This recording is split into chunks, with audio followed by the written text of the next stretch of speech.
I can move this back just a little.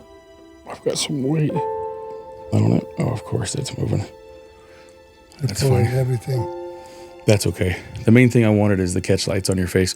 But if you could, can you push that down? Just this part. Just push this down. Yeah. There you go. And then just point that up right at your mouth. How's that? That's perfect. Are you comfortable? I'm comfortable. Okay. I'm gonna make sure. I'm gonna zoom in on your face a little bit. Make sure our catch lights are looking nice. Yeah. You're a handsome man. Need to shave and all that, but you know. You look good, Grandpa. All right. Go video. There we go. Yeah, so we're just right about here, and your hands are kind of cut off, but I think it's a really good look. This, unlike the last one that we did for Grandma, doesn't just shut off at 30 minutes, so it'll just record. And this has 512 gigabytes of memory in it, so it should be pretty good. I wish I could get these to kind of point up just a little more. I guess I could move it back and go from there. Okay, how about now? That better? Oh, no, that's really good. It just, me visually, like, as bad as my eyes are, I can't see the catch lights in your eyes very well. And I can't, like, especially in the dimmer lights, but I can see sitting here that's casting a shadow on your right cheek just ever so slightly. What is? That boom arm. Here, try that. How's that? That's good, but I want you to be comfortable. That's comfortable. You look like you're going to have a kink neck in an hour. I can talk. All right. I'm going to, there. How's that? Am I okay? How's your headphone level? Your audio? My headphone level's fine. Okay. All right. Well, the video has started, and sometimes I have found, as strange as this is, it helps me to be able to sync up the video and the audio a lot better if we have like a really strong noise. That's why they have the, where they do the movies, to line up those two things. Can you just kind of, or even for me, and that way I can see it on your hands at the same time. There you go. Perfect. That's awesome. Thank you. I'm gonna open this back up. All right. So I kind of want to start with two different places here. I had a lot of questions from my dad, and a lot of questions online and things, but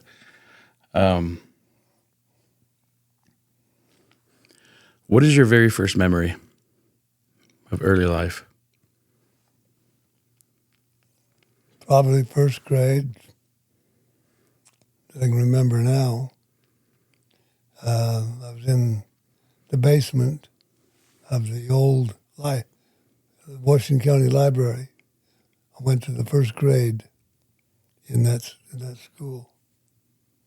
And my teacher was a fantastic teacher. She's the one that taught me to read and to enjoy it. I really liked her as a teacher. I do remember that very well. But not many other memories. I have other memories which I will not recount from those days, but for reasons. But I can have that memory.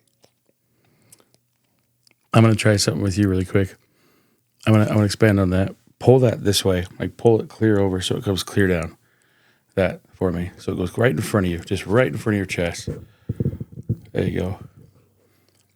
How's that? And then just sit up for me. So how's that for you? Oh, it's perfect. It looks good. You look good. Everything looks good. The only thing I would say is I would, sit up straight because you look like you're half asleep. There. Ooh, that's a good look. That's perfect. That's attentive. What makes you think of her? Why was she your favorite teacher? Because she was very good at teaching reading skills. Did she sit with you or like what? Just the way she explained things and made me have a love of books. By the time I graduated from junior high school, I could read a book a day. What size book? You talking about like 100 pages or 20 pages or? Regular manuals, regular books. Wow. And first grade, but obviously first grade's pretty early on, but you're saying, see, for me, by the time I got to where I was reading, I was quite a bit later. So reading a book was a big deal, but first grade, that's still impressive. Yeah. I enjoyed reading. What about your mom? Like, when you talked about this teacher, it makes me think of your mom. I didn't know Grandma Clark.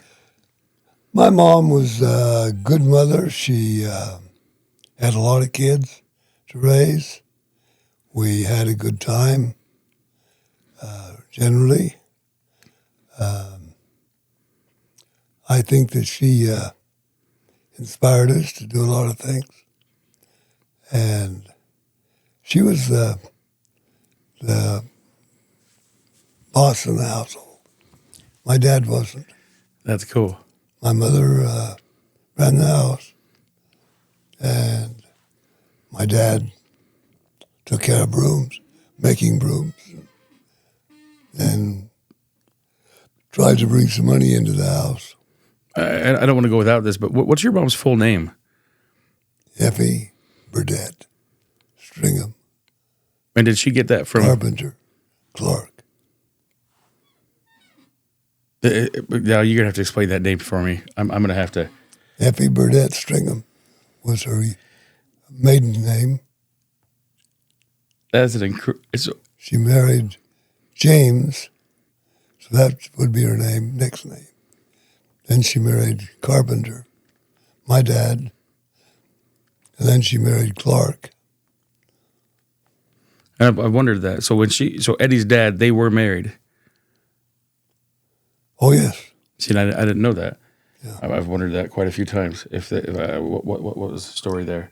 Wasn't a good marriage, but that's beside the point. Was it somebody she knew in school, or what was the story there? I don't know where she met him. No one's ever said. The only thing I can tell you, she said he was a scurrilous, terrible individual, and that was the end of the subject. There you go.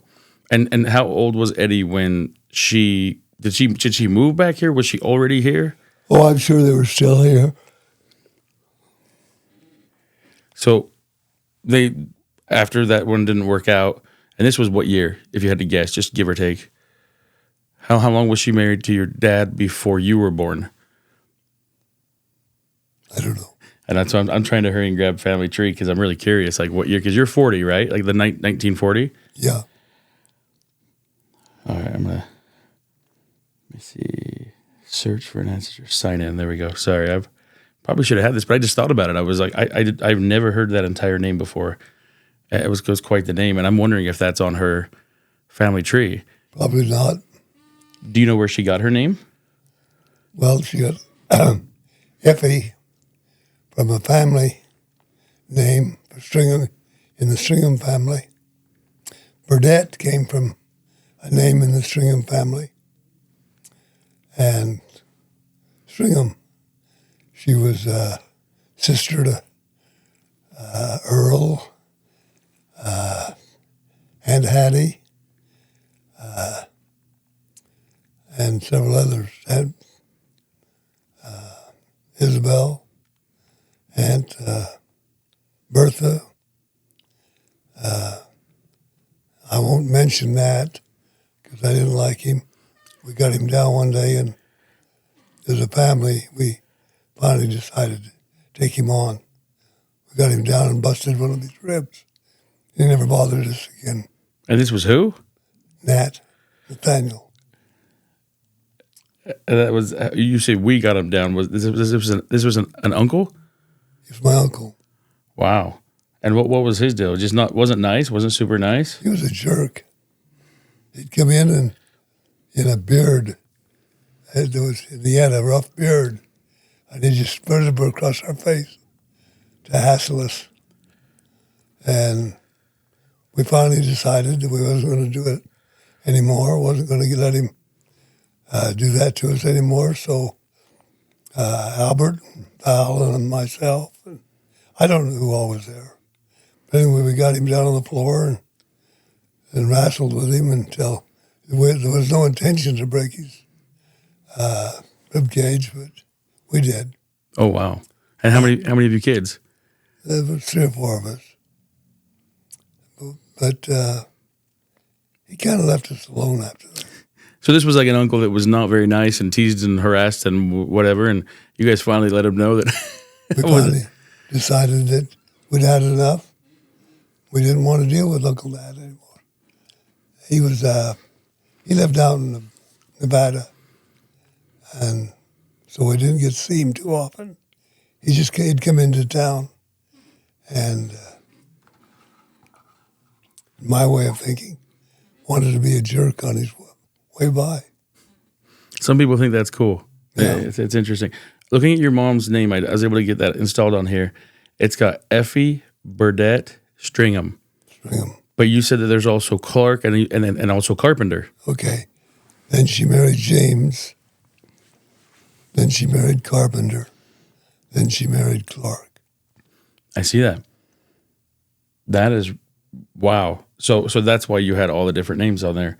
Now, you said your mom was in charge. You said there was a lot of kids. How many brothers and sisters did you have? Well, considering Eddie, there was 5 boys and 5 girls.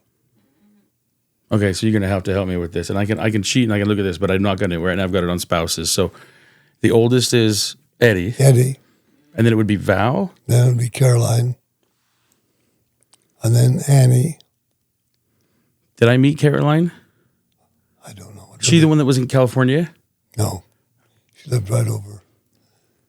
Here in town? Here in town. What happened with her? She got cancer and died from it. She pretty cool? Nice gal? Oh, she was a cook. She was the cook of the family for all the time I was growing up. She took care of all of us kids. Mom went out and tried to earn a living. And that's Caroline? Caroline.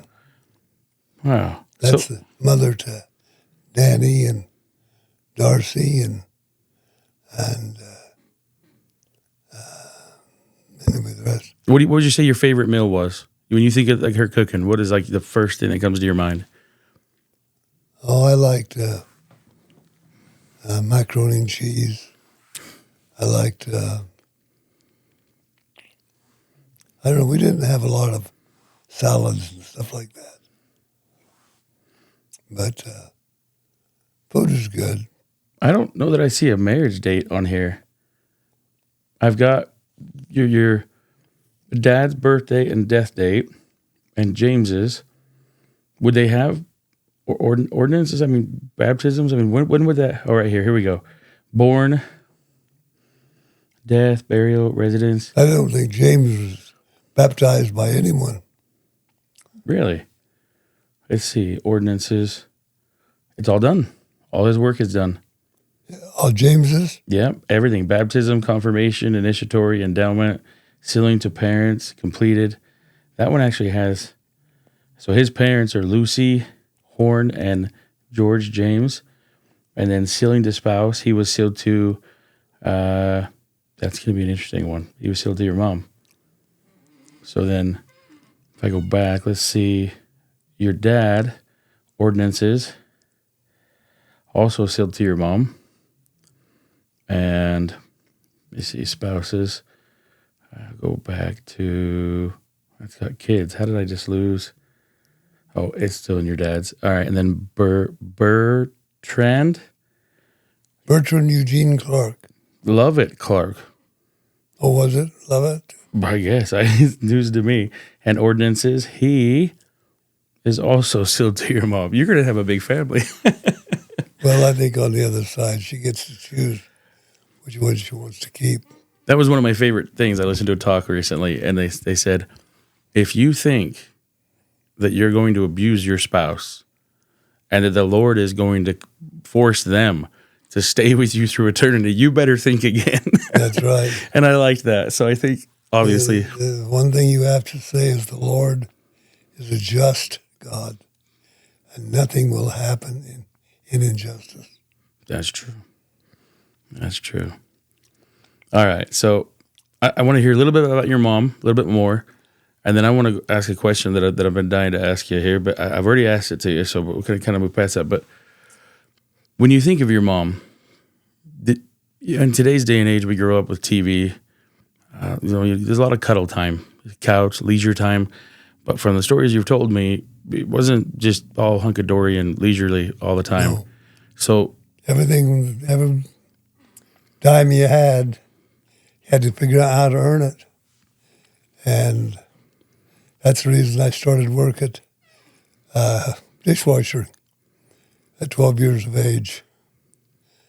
I decided that I had to find some way to earn money, to buy my clothes, to buy other things I needed, and that's the only way I could get it. So I started dishwashing, worked my way up to be finally a fry cook and a salad chef before I quit entirely. See, I was fortunate. I didn't have that, but I wasn't where my kids are. You know, I worked and I bought my own clothes by the time I was 14, but it was because I got what I needed at home. But if there was anything else I wanted, but yours was the need. Yeah, I was the need. All right. Well, so with your mom, just one more time, what are your best memories with your mom as a young man? Hard to say. I haven't thought about it for years and years, so I really don't know what to say about my best memories of my mom. Do you remember picnics? I can remember Mom lining us all up and deciding to punish us. And she'd go on and hit everybody. And I always remember that she hit me the least. So I always felt that was good. So she had a way of, you said she was in charge of that house. She had a way. Hey, you guys give Grandpa a hug. Okay. Got my boys over here. This is Lance coming in, giving Grandpa a hug. That's Grandpa. Yeah, that is Grandpa. Lance, over here, bud. Right over here, thank you. Ethan, without a shirt, of course. Hey, Grandpa. And Michael. Very good. Grandpa, give me half a second. I'm gonna sort of pause this. It'll just right there. It kind of pauses. Hey, Hi. you guys brought me over a sandwich. Yeah. Thank you guys. I appreciate that. You gotta tell Mom thanks. What's that? You gotta tell Mom thanks too. She's the one that That made it. thing looked pretty amazing. What's that? Can I sit over here? I think that as fun as that would be, I think I'm gonna probably spend a little bit of time with Grandpa doing this so we can focus. Yeah, We didn't really get much done last night, and I think we got a bit we want to get through. So I love you guys like crazy. But Okay. thank you, Michael. Let me give you a hug.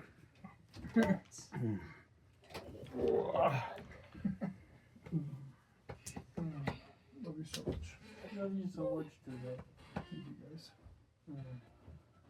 What was that? That's that thing that's you finally got it. Yeah. Yeah, it hasn't been working. He just popped my back and it's been hurting. Oh, he already got me. Love you guys. And I watched the way that Logan hugs people.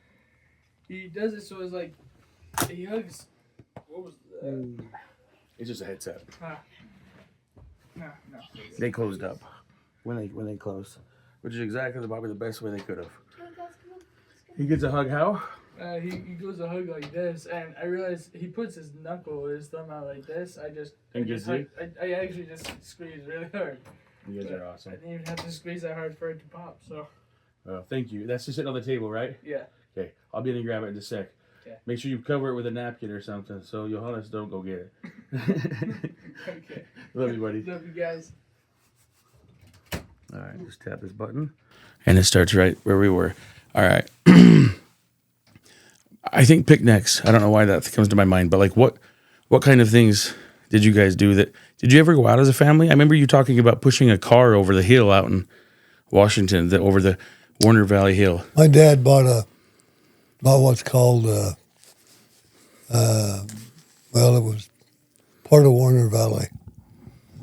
And that's where our farm was.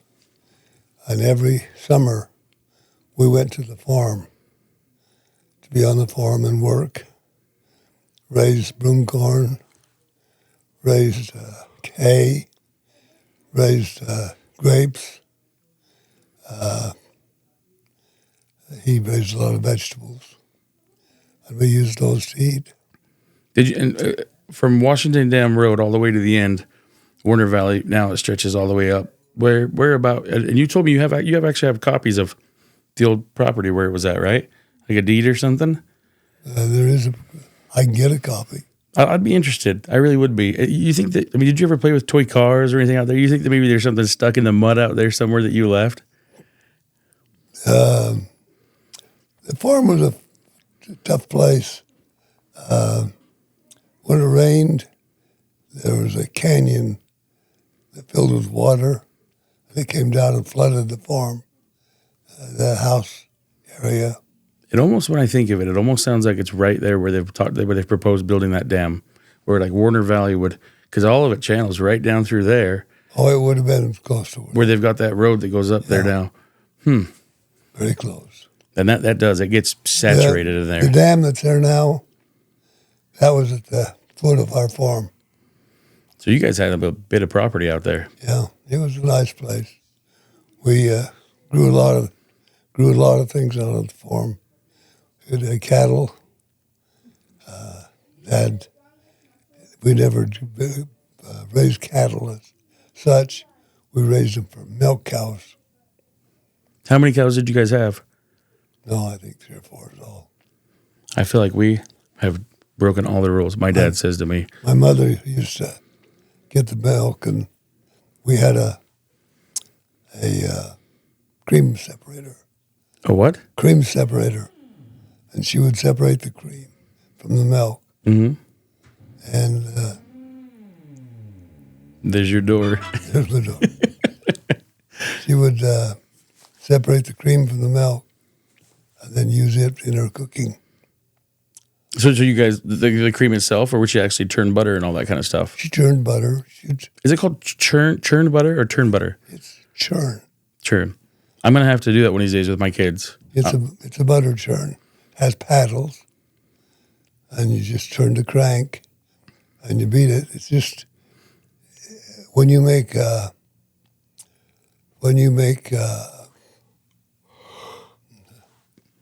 Cream?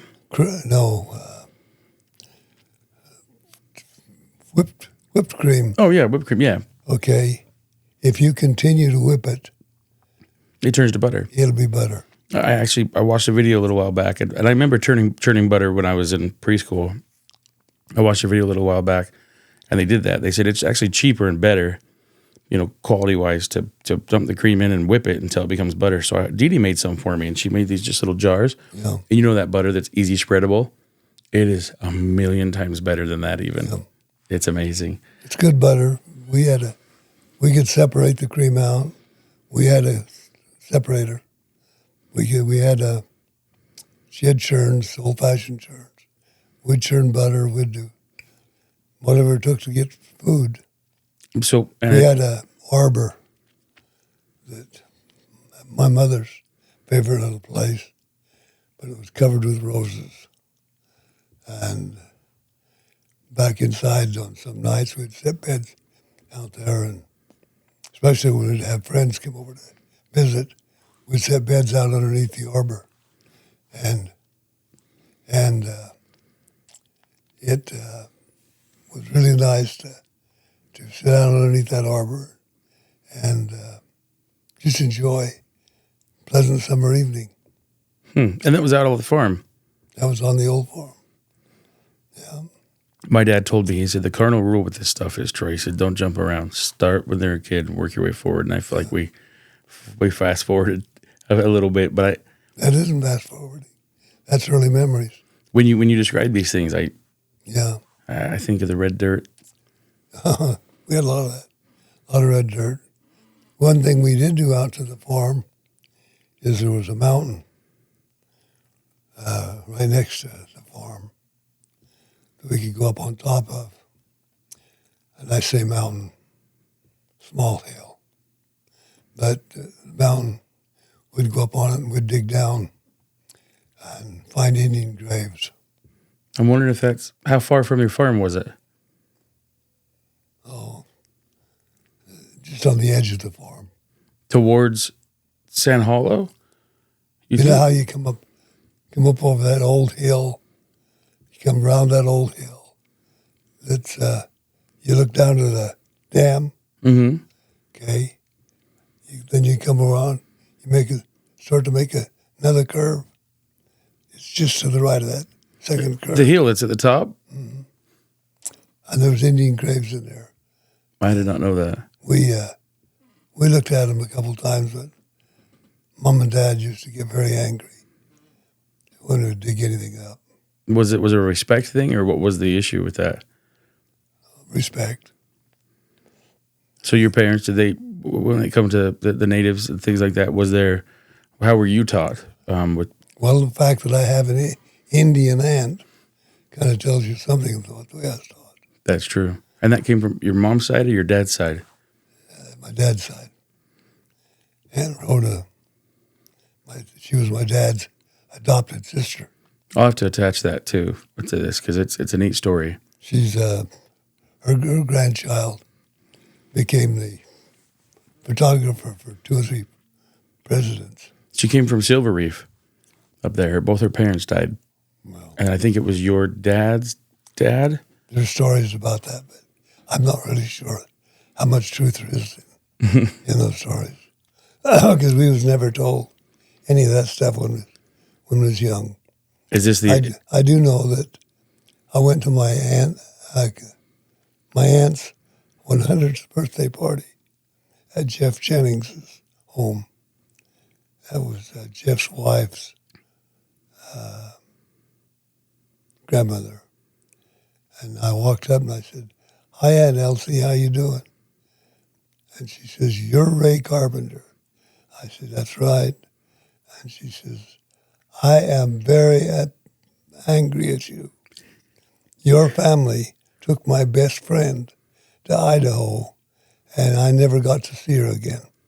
And that was the aunt. Aunt Rhoda. Or the aunts, but the girl that became the photographer, that was her friend. That was her grandmother. The girl that became the photographer. And your aunt that was 100, it was her grandma that was her friend. Mm-hmm.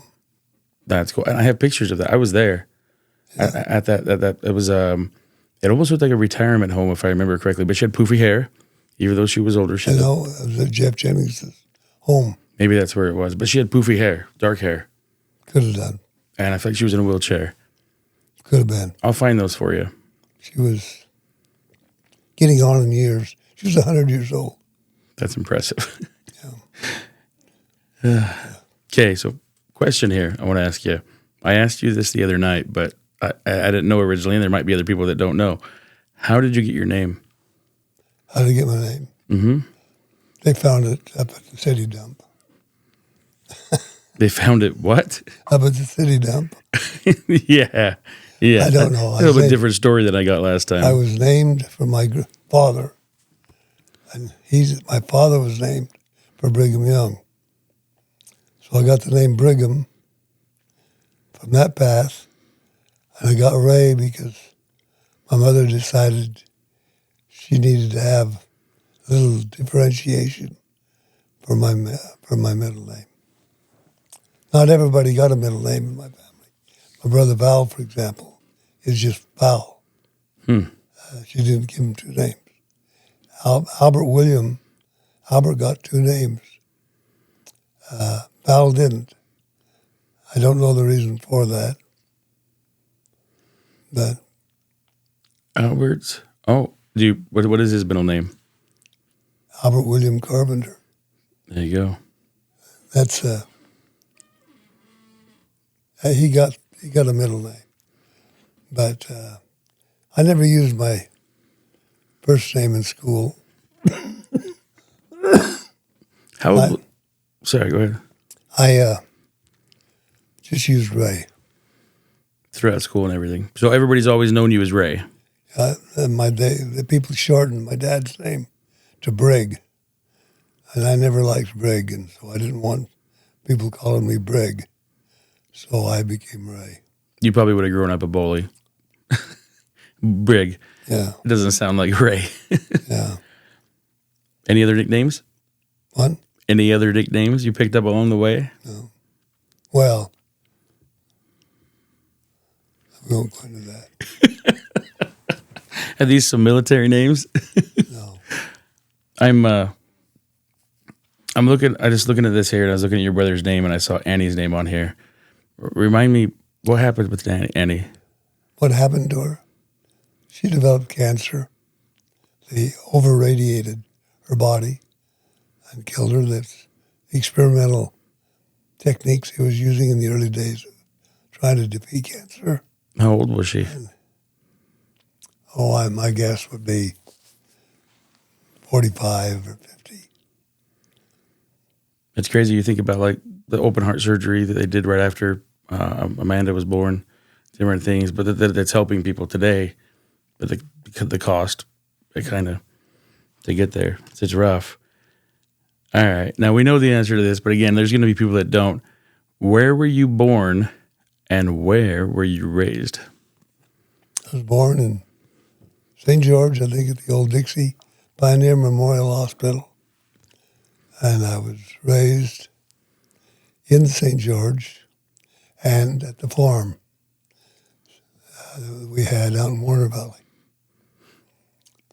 You talk about, you've told me quite a few times that the cow or cows and things you had. You said your summer chore. I don't know why that just came to me. I was thinking about this.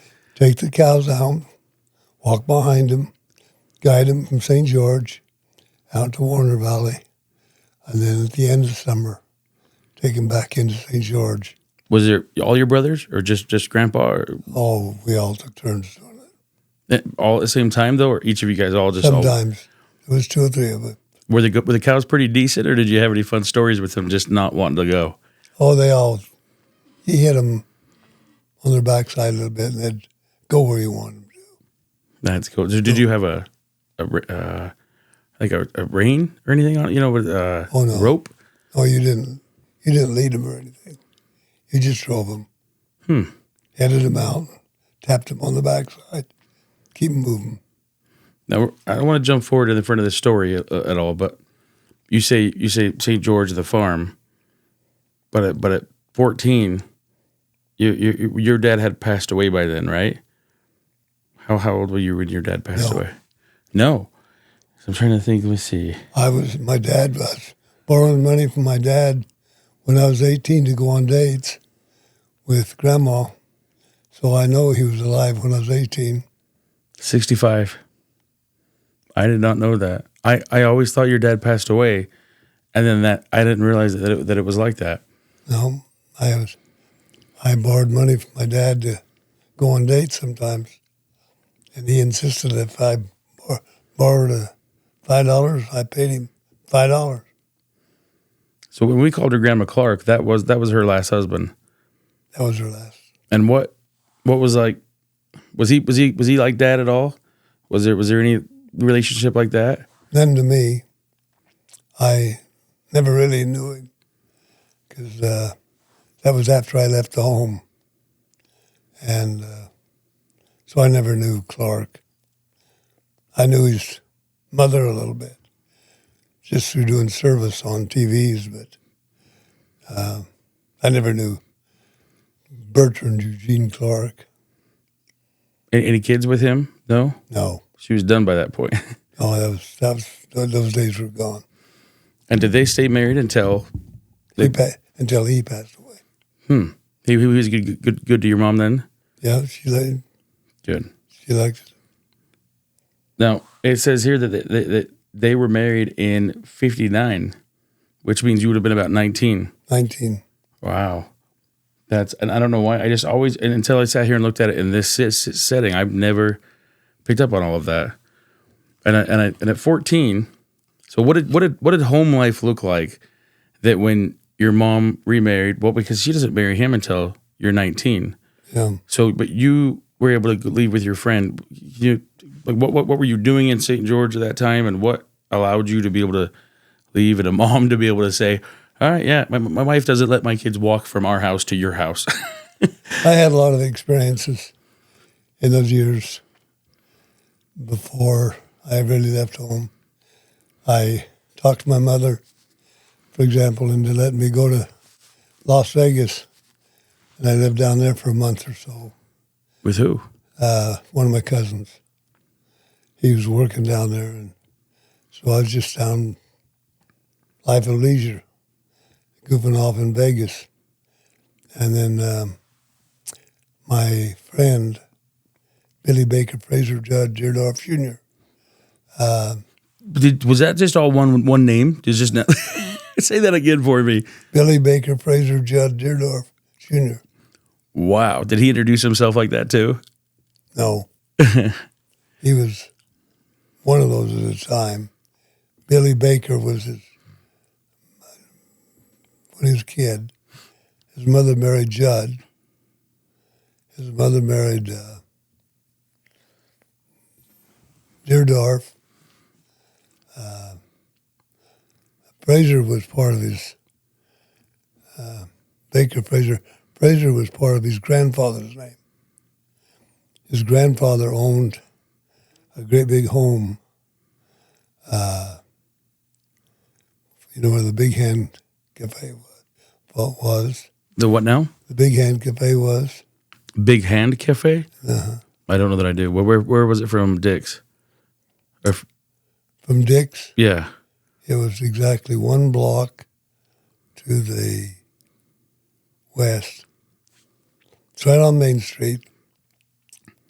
And it was called the Big Hand what? Big Hand Cafe. I'm going to see if I can find a picture of it. We called it the Filthy Fist Why would it be called that? because the logo for it was a hand pointing down to the ground like this. And Filthy Fist, It was not a clean cafe. Big Hand Cafe, and St. George, Utah. Let's see when that was. I'll see if I can find. Oh, I might. Big Hand Cafe. It's got some. It's before 38. In 38. That one does not have a date. I see it. I see the big hand here. Let me see. I'm going to close these. See, deny once. Can I have access to all of your? The joke that was made in St. George is when they decided to tear it down. Yeah. Is that it? And, yeah. When they decided to tear it down, the city was going to make them dig a moat around it, fill it full of oil, and set it on fire. So when all the bugs went crawling out from underneath it, they wouldn't pollute the entire city. Who was eating there? I mean, how did the place last this long? Because I mean, It was a bus stop.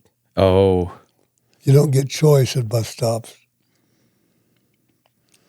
I say it looks like. I mean, it says before 38, but I'm not reading like when it officially opened. But it looks like 42 is about when it was done, which isn't very many years. Mm-hmm. That's incredible. So, this place, you were talking about, you had already, had quite a bit of experience. You went down there and stayed with your buddy, and was he a member of the church? No. And so you think, what caused you to come back up to St. George? Just too easy to get in too much trouble? No, we didn't get in any trouble. We had a car, and down in Texas, you got your driver's license at 14, and we had a car, and we'd go out. I had one job. That's I had to be over to the liquor store at somewhere around 10:30 in the morning. That's not the one that was out on That's the one. Bluff. No. I said, this is in Texas. Oh, You jumped around. Okay. I had to be down at the liquor store, pick up the receipts, get them to the bank, get them deposited. That's my only thing I had to worry about. So, how did you were down in Vegas just before you went to Texas, or how long were you went to Texas?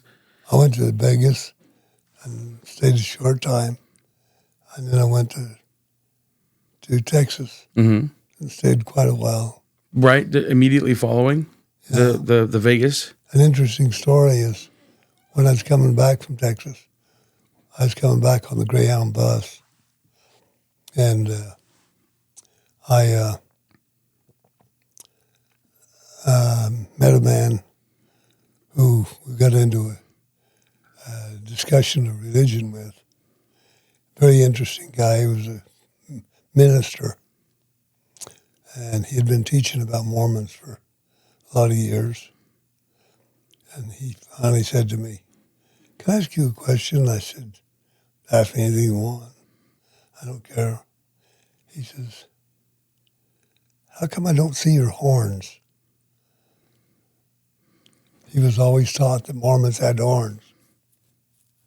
So he had been indoctrinated, and then was continuing to indoctrinate other people, and he truly believed that. He truly believed the Mormons had horns.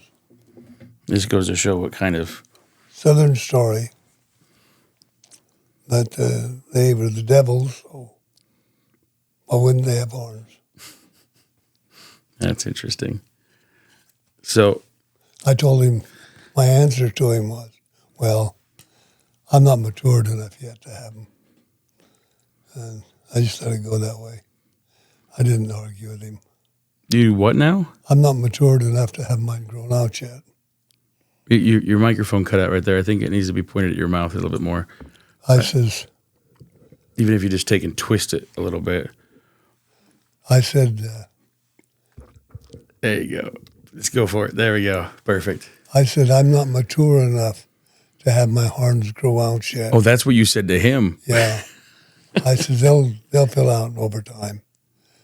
I think he's going to believe that Mormons had horns, no matter what. But he was a minister, and he wanted to know. That just tells me how crazy people can be. All right. Kind of, again, like we're moving forward and then moving back, but I like as we do that, we're expanding on stories. We covered this, but I still don't feel like I would like to be able to know your parents through what you're able to say, but this says, what were your parents like? What were my parents? My dad was a storyteller, taught us poems. Some of them he shouldn't have done. Poems? Poems. He liked to tell them. He played the violin rather successfully.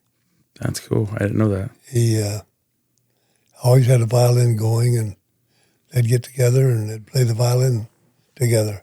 Was this like the, what's that? The devil went down to North Georgia, you know, it's like, Yeah. He was really good, huh? He was good at it, but he didn't play like that. He played songs. Like more soft music. Yeah, softer music. And it was a good thing. I never learned to play any instrument. Did you ever want to? I take it back. I could play the radio or things like that, but That thing keeps cutting out. I don't know why it's doing it. I'm gonna come over there and adjust that. Give me 1 second. I'm gonna pause this 1 sec. You didn't play any instruments, but you played the radio. Is that what you said? yeah. My mother bought me a little radio. It's about, $15 or something. And that's what I could play and listen to. KOMA in Oklahoma City. Did you ever open that thing up? Did you ever look at it and just say, "Man, I want to know how this thing works"? No. Oh, That was my favorite. I wouldn't have messed with that. Made it bad. how old were you when your mom bought you a radio? Probably 12, 14. So you would have been 54. So again, I just when I talk to you, this is the kind of stuff I think of. And so when we see on television your typical 50s family, we think of like that quaint little home. The wife walks out with that very cute dress and slender physique and her hair pulled back or something, and she walks out with, and dad gets home and the newspaper's there. And you've got usually a 2-story house, your modern American house, and all that kind of stuff. And then everything, hey, Jimmy, you want to play baseball? That, We had none of that. Hey, how big was your house? Small when I was growing up. It caught fire when I was about, 11, 12. And burned quite a bit of it. And when you guys rebuilt it, did you make it bigger? We rebuilt it and made it bigger. How many? Added on another couple of bedrooms. How old were you at that point? 12, 11, 12. And you had just recently started playing with matches, you said? No, I didn't set it on fire. I don't remember how it caught fire. Oh, I do too. It was the wooden stove in the living room, going up through the top of the roof, and it wasn't properly insulated. So it got too hot. So it got too hot because we burned a lot of coal and had very high heats. I did not know that. And we didn't use insulated pipe either. You know, nowadays they use pipe that's 2 walls thick and all that. They didn't. We just used the pipe up through.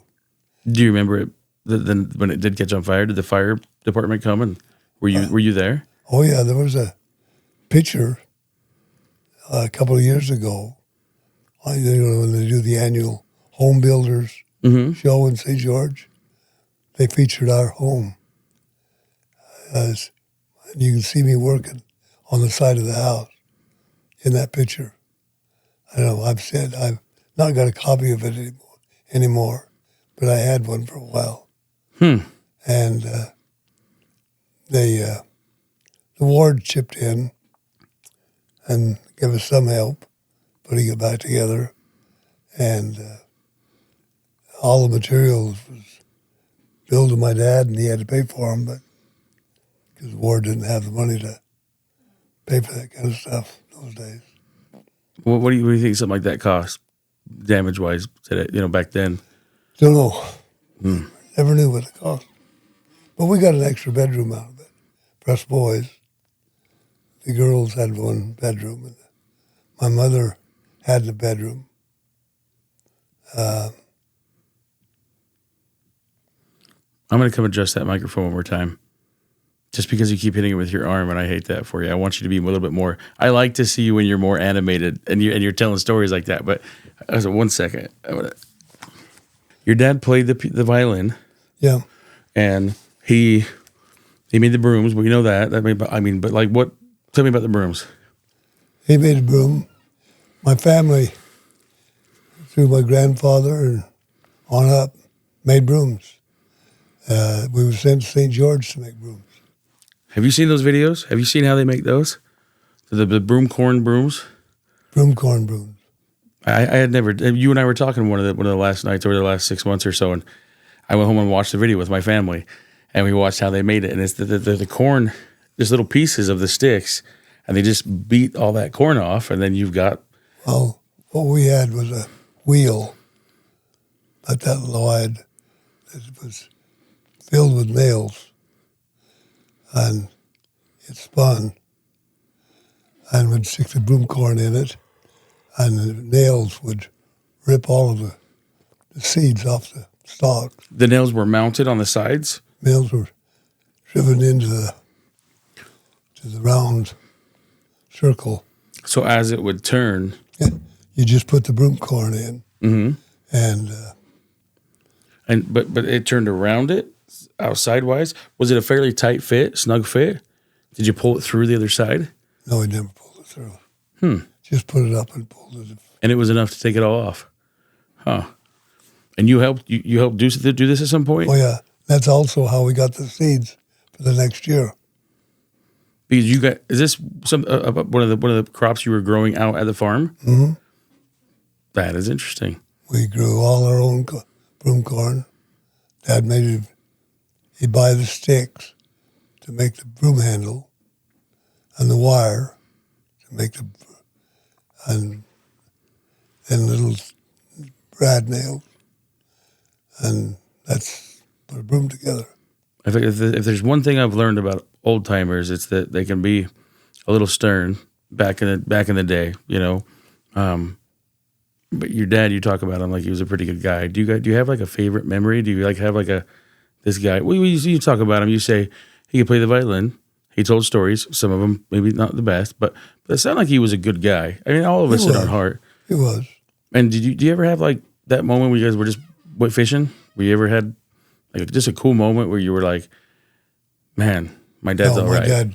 My dad was so much older. Oh. It was very difficult to do things like to that. relate. Yeah. I mean, we did things together, but it was getting to the farm, and in those days we had to push the vehicle up over the last hill because it wouldn't quite make it. It was like an old Model T or something. We'd get out, had some boards there, and we'd throw them underneath the wheels, and then that'd stop us from rolling back. Then we'd all get out and push and get it over top of the hill. So you're pushing this up, slide the boards up, pushing it, sliding the boards. It wasn't just one push and you're over. No. It took some space.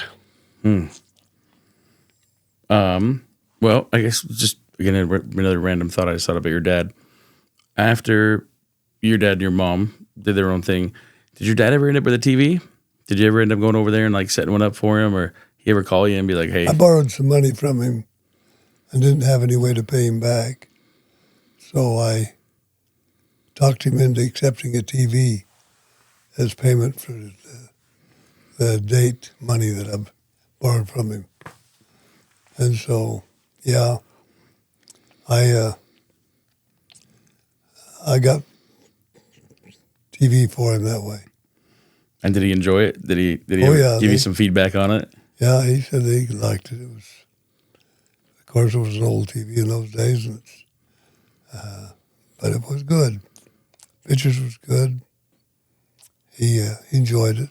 Probably enjoyed it quite a bit because at that point it sounds like he had just again listening to talking to different people. He probably had possibly not everybody, but alienated himself a little bit, right?